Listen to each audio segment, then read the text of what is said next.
I want to bring you better fantasy baseball coverage. I want to dominate auction draft leagues with you. I'm going to show you how to dominate. I'm going to usher you into the playoffs in auction draft leagues.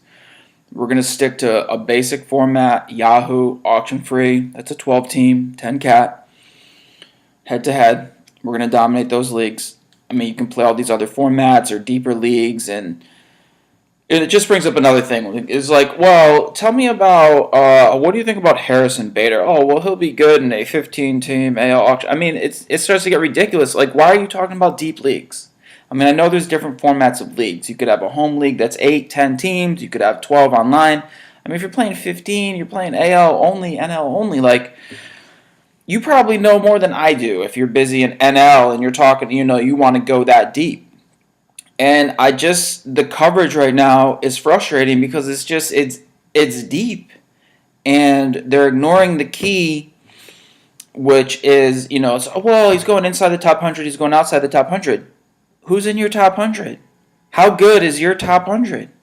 Because I'll tell you right now, the key, don't mess up round 1. 1 through 10.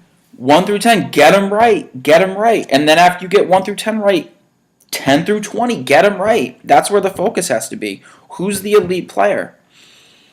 And the thing with tiering, like, oh, just make a tier, go to NFBC, oh, that guy's chalk, Lindor's going fourth, chalk. I don't think so. So you got to go through. You got to get your top 10 right. You got to get your top 20 right. And have all your rounds. Don't miss. Don't whiff. It doesn't matter what you're doing in 10 or 12. And right now the fantasy baseball coverage is just, it's so deep, or they're going team by team, and it's all over the place. And like, oh, watch out. Like, I think, this guy's going to be a sleeper. And like, where does your sleeper even fall in? We've got to have a more legitimate top 100. You've got to have a more legitimate top 10, top 20. So, in my opinion, you start from the top, and you know these players, and you analyze them. I think there's a debate. Is it Mookie or is it Trout? Is it Mookie or is it Trout? Oh, don't worry about it. It's only going to, it's Mookie or Trout. Well, in an auction draft, I get to pick. Do I want Mookie or do I want Trout? I want to pay for the number 1 player. Is it Mookie or is it Trout? Tell me. Not, whatever, because you're most likely, if you listen to the analysis out there, you're not going to pay for Mookie or Trout because you want to save money and you want to wait for value. But in the end, if you know the best player, go buy him and build around that. It's going to be worth it. So the approach we're going to take, we're going to make sure 1 through 12, we dominate that first round. Dominate. I don't miss a pick. I'm talking about auction. If you want to take the list, you want to go draft with it, that's easy, right? Because you just look at who the highest money player is, take that guy with your pick. But the auction draft is more involved, so I got to set some values.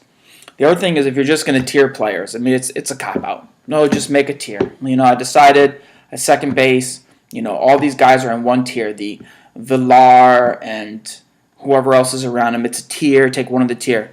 I understand making tiers. These guys are relatively close, but that's half of the story. You got to make tiers and then break tiers.